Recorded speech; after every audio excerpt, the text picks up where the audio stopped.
रघुवर दास जी के समय में 2019 में सिलेबस बदला गया। फिर जो है ना हेमंत सोरेन जी का सरकार आया, 22 में बदला गया। फिर जो है ना 23 में बदला गया। और उसके बाद जो है ना नोटिफिकेशन दिया गया जो है बिना सिलेबस, बिना पैटर्न। तो अब वहां पे 23 लागू होगा कि जो है ना क्या लागू होगा, कंफ्यूजन। तो 23 के जो है ना बदलाव पर 24 में जो है ना झारखंड सरकार नया नोटिफिकेशन दी। सिलेबस को लेकर के कंफ्यूजन पैदा हुआ, वहां पर सरकार अपना बात सही तरीके से नहीं रख पाई। फाइनली झारखंड सरकार को वो नोटिफिकेशन को जो है ना वापस लेना पड़ा और साथ में बोलना पड़ा कि सिलेबस वही रहेगा जो 2016 में था, 2013 में था। थोड़ी बहुत बदलाव जो है ना हम करेंगे ये पीटी के स्तर पर। क्यों?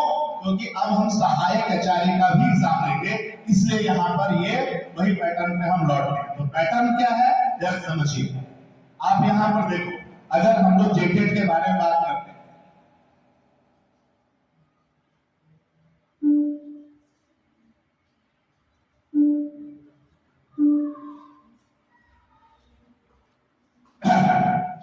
यहाँ पर देखो जेटेट अगर हम बात कर रहे हैं तो ये ध्यान रखना है, यहाँ पर जो है आपको समझना पड़ेगा। एक जो है ना आप जब जेटेट की तैयारी करते हो तो आपको एक मिलेगा जो है ना 1 to 5, ठीक है।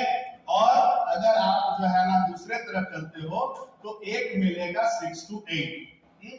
अब यहाँ पर सब लोग समझना, अगर हम 1 to 5 की बात करते हैं तो यहाँ पर जो है